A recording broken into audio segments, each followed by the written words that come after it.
नमस्कार, आप देख रहे हैं आपका अपना चैनल भिवानी हलचल और खबरों के संग में राम मनोज कुमार। आइए डालते हैं नजर आज के समाचारों पर। भिवानी में पिछले 5 साल से अटके विनोद रोड निर्माण की उम्मीद अब एक बार फिर से बनती नजर आ रही है। अब इस रोड का निर्माण नगर परिषद के बजाय B&R विभाग द्वारा किया जाएगा। इस संबंध में जिला उपायुक्त द्वारा B&R विभाग को ऑर्डर जारी कर दिए गए हैं, जिसके तहत जल्द ही विभाग की ओर से कार्य शुरू कर दिया जाएगा। गौरतलब है कि 2 महीने पहले जजपा के प्रधान महासचिव मदन जूसवाला ने हस्ताक्षर अभियान चलाया था। विनोद रोड को निर्माण B&R विभाग से करवाने की मांग की, लेकिन डिप्टी सीएम दुष्यंत चौटाला को ज्ञापन भी सौंपा। इसके अलावा डीसी को भी नागरिकों की मांग को देखते हुए B&R विभाग से रोड का निर्माण करवाने की मांग की थी। मामले में अब प्रशासन ने B&R विभाग को उक्त रोड का निर्माण करवाने के निर्देश दिए हैं। इससे एक बार फिर से क्षतिग्रस्त विनोद रोड निर्माण की उम्मीद जगी है। क्षतिग्रस्त होने के 1 साल से 4 व्हीलर्स चालकों के लिए बंद है। यह मार्ग विनोद रोड तोशाम बाईपास से जीतूवाला रेलवे फाटक तक पूरी तरह से क्षतिग्रस्त है। इस मार्ग का कुछ हिस्सा ओवरब्रिज निर्माण के चलते पूरी तरह से उखाड़ दिया गया था।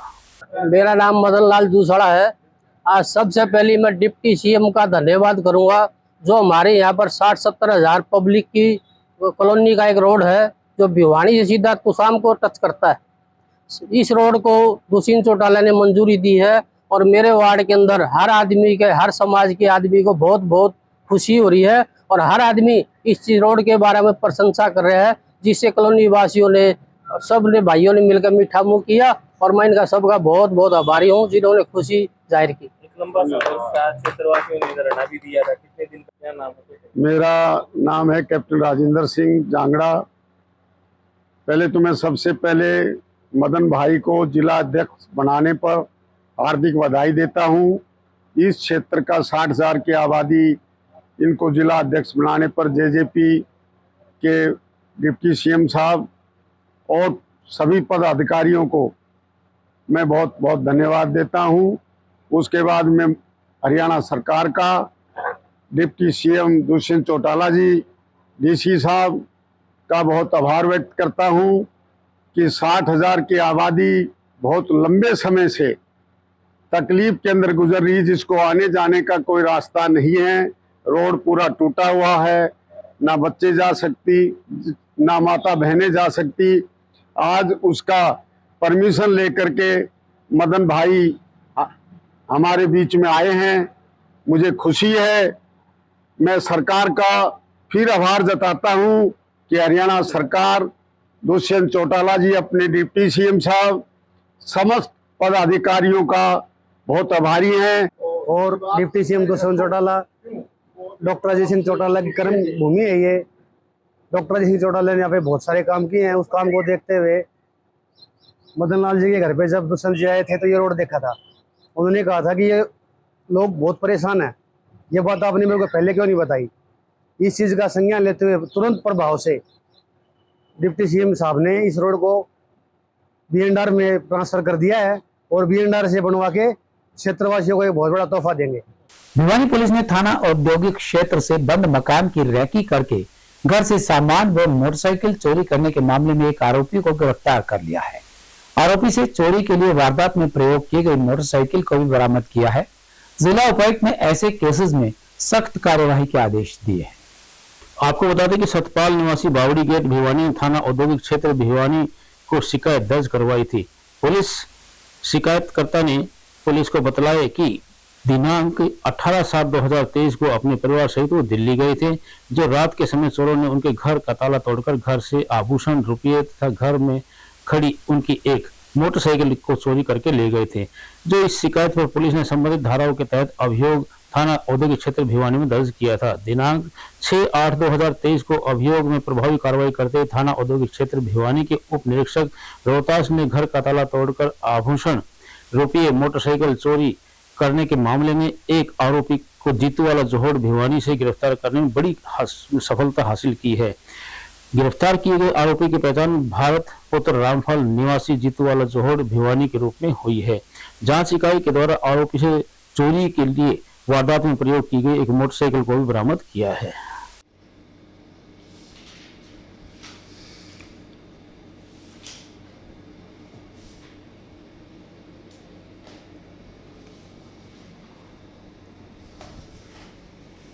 तो नहीं मिली जनाब आपसे जो एक्शन हुआ था साइकिल अपना लेके वापस देश का मॉडल से आज सुप्रदारी आज तो क्यों होते ही नहीं वैसे पास वैसे आप नहीं देते साइकिल कब ले आओ।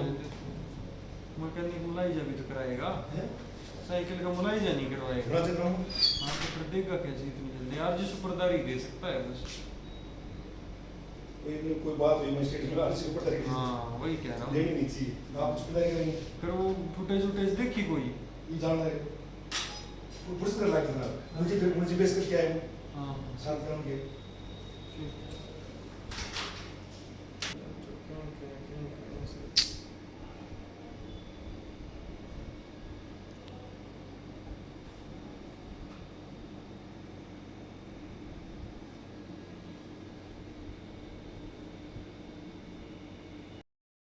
देखिए दिनांक 18/7/2023 को नाइट के टाइम पे बावड़ी गेट के नज़दीक उन सोसाइटी है उसके रहने वाले एक व्यक्ति सतपाल ने 19 तारीख को हमें बतलाया था कि वो दिल्ली गया हुआ था किसी काम से अपने घर को ताला लगाकर और रात के समय 18 तारीख को उसके मकान पे चोरी हो गई है और उन्हीं के घटनाक्रम के चलते हमने उस दिन 2 और घरों की चोरी की घटनाओं की रिपोर्टिंग हुई थी जिसमें से एक विद्यानगर की और एक विद्यानगर के पास शिवाजी मार्ग है वहाँ की चोरी की घटनाएं थी। तो हमने उसके बाद इस पर मुकदमा दर्ज किया था 194 नंबर धारा 380 457 IPC के तहत और वहाँ पे मौके के पुलिस की टीम ने 2 टीमें गठित की गई, एक साइबर से टाई अप करके टेक्निकल एविडेंसेस कलेक्ट करने में लगी, एक अपने लोकल जो इंटेलिजेंस है उसके अकॉर्डिंग काम करने लगी। हमने जो CCTV फुटेज वगैरह चेक किया वहाँ पर तो उसमें एक जो 3 लोग आइडेंटिफाई हुए, तीनों लोगों में से हमने और जब मोर टेक्निकली हम साइबर सेल की हेल्प से हमें 3 नाम हमारे पास निकल के आए। तो जिसमें से हमने एक नाम है भारत भूषण सनोफ रामफल, ये जीतूवाला जोड़ का रहने वाला है।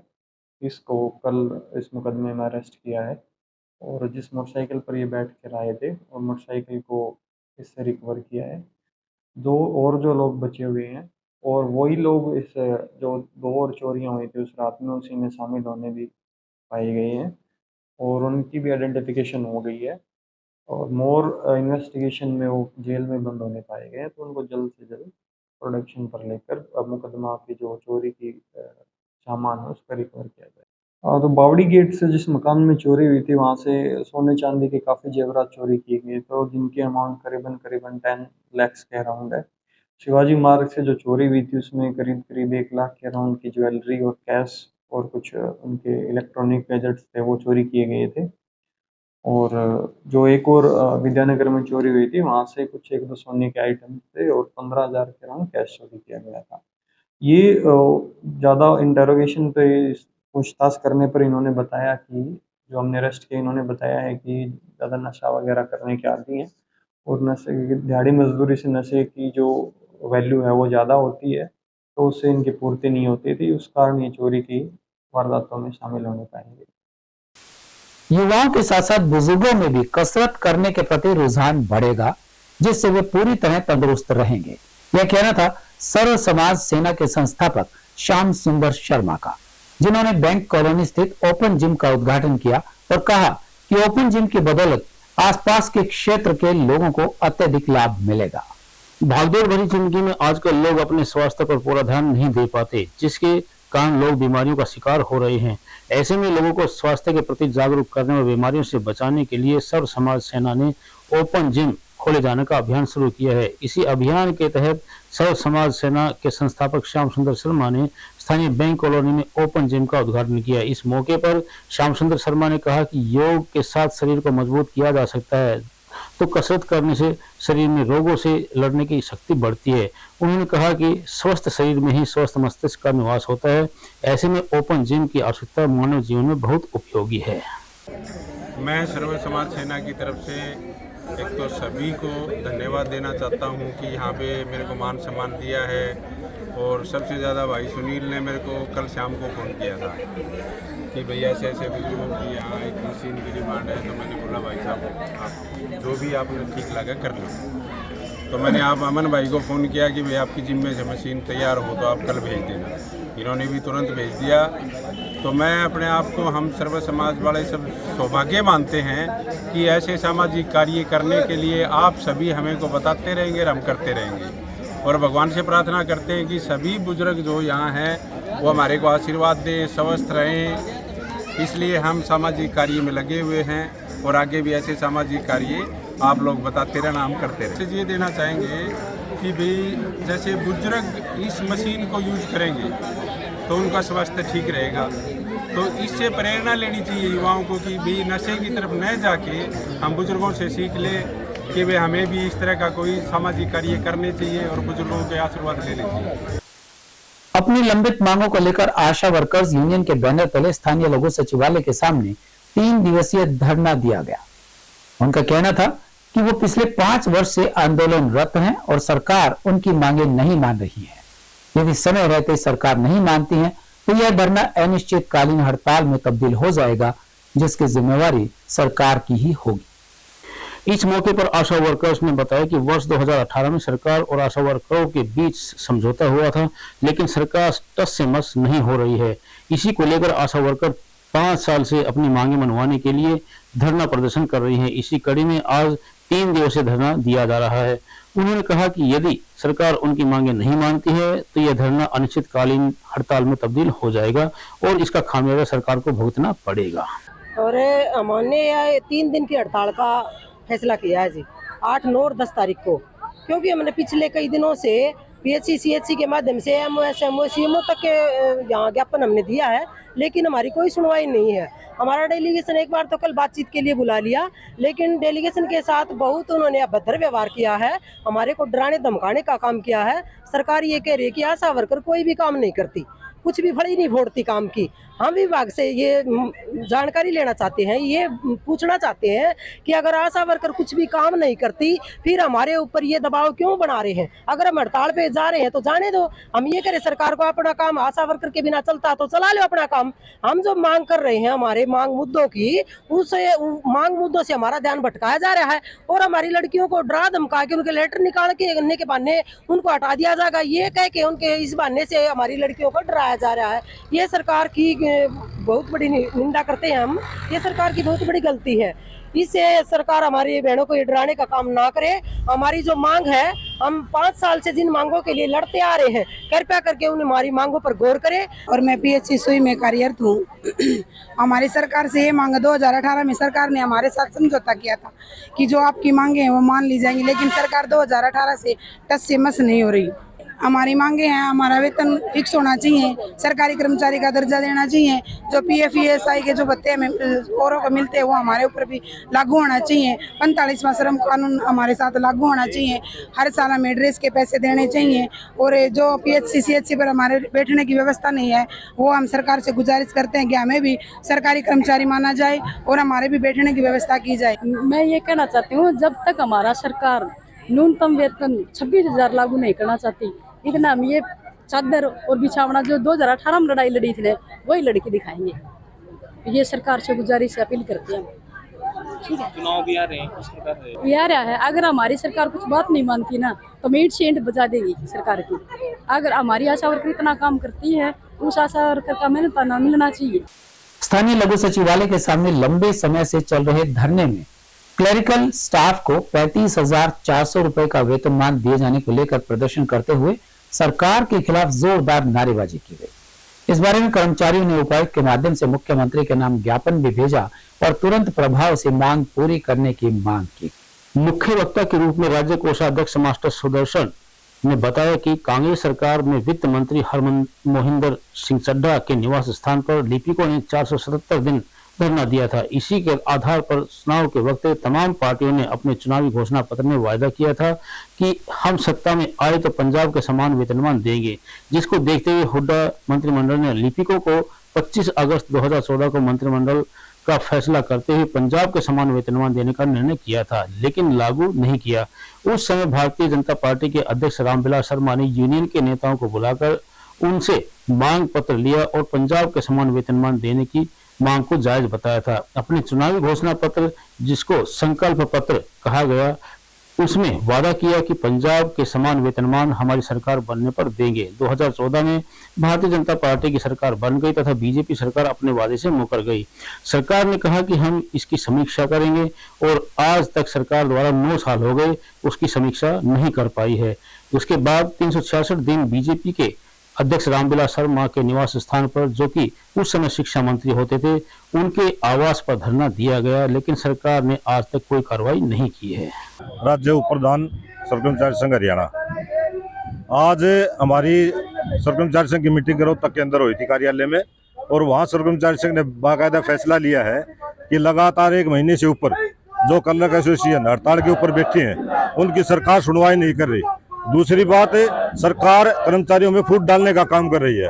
आज सर्वकर्मचारी संघ ने फैसला लिया है कि पूरे हरियाणा के अंदर सर्वकर्मचारी संघ आज ज्ञापन देगी इनके उस समर्थन में। दूसरी बात हम ये कहना चाहते हैं, यदि सरकार ने इनके साथ कोई जाति करने की कोशिश की तो सर्वकर्मचारी संघ इस आंदोलन के अंदर बिल्कुल बाकायदा पहले भी समर्थन था और आगे पूर्ण रूप से हम समर्थन करेंगे। हेडक्वार्टर पे ज्ञापन था 35-400 के चक्कर में सरकार हमारे को ना 12 तारीख से मतलब रोड पे बिठाए बैठी है, और सर उसमें दुनिया परेशान है। हम दुनिया के जो भी हम इन्हीं परिवारों से जुड़े हुए हैं। सरकार हमारे बीच में जो तानाशाही कर, जो हमारी मांग को ना मान के तानाशाही दिखा रही है ना, इसको बंद करे और जनता को सुविधा देने के लिए हम जल्द से जल्द अपनी ड्यूटियों पे आए। और ये आज की मांग नहीं है 35-400, हमारा 14 में नोटिफिकेशन भूपेंद्र सिंह हुड्डा होल्ड करके गए थे, उस नोटिफिकेशन को जल्द से जल्द अपना नोटिफिकेशन को जारी करें ताकि हमारी ये हड़ताल समाप्त हो और हम सभी 7 हरियाणा वासियों को ठीक ढंग से सुविधा दे पाएं। हमारी यही मांग है, और सरकार हमारे को ज़्यादा मतलब क्लर्क को परेशान ना करना चाहिए। पूरे प्रदेश भर में और विशेषकर भिवानी में भी सक्रिय मानसून की खबर तो आती रहती है, लेकिन बारिश भिवानी में कभी कभार ही पहुंच पाती है। यदि मौसम विभाग की माने तो जहां पूरे प्रदेश भर में झमाझम बारिश का येलो अलर्ट जारी कर दिया गया है, वहीं भिवानी में कुछ स्थानों पर बूंदाबांदी की संभावना बताई गई है। इस बारे में कृषि विज्ञान केंद्र के मौसम विभाग के डॉक्टर देवीलाल ने विस्तृत जानकारी दी। इस बारे में मौसम वैज्ञानिक देवीलाल ने बताया कि आगामी 9 अगस्त व 10 अगस्त को पश्चिमी विक्षोभ के चलते बारिश की संभावना बन रही है, जबकि मानसून के चलते अब मौसम काफी नमी से भरा हुआ है, फिर भी कहीं कहीं छुटपुट बरसात होने की संभावना बनी हुई है। उन्होंने बताया कि नमी वाली हवाओं के चलते पंचकुला, अंबाला, यमुनानगर, कुरुक्षेत्र, कैथल व करनाल में भी कहीं कहीं बरसात हो सकती है।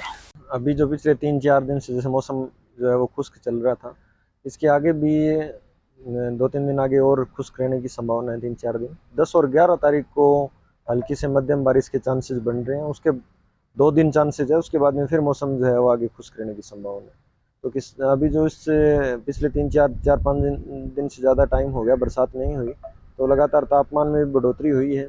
और अभी किसान भाइयों से यही आग्रह है कि जैसे 10 से पहले अगर खेत में आवश्यकता है, अगर कोई कीट बीमारी का प्रकोप हो रहा है, तो आप 10 से पहले जो है वो किसान जो है वो कीटनाशक का छिड़काव कर सकते हैं। 10 और 11 को संभावना बन रही है बारिश की, उसके बाद में फिर मौसम के साफ होने की संभावना है। हमारे संग में बस इतना। अगले के लिए देखते रहेगा आपका अपना चैनल भिवानी।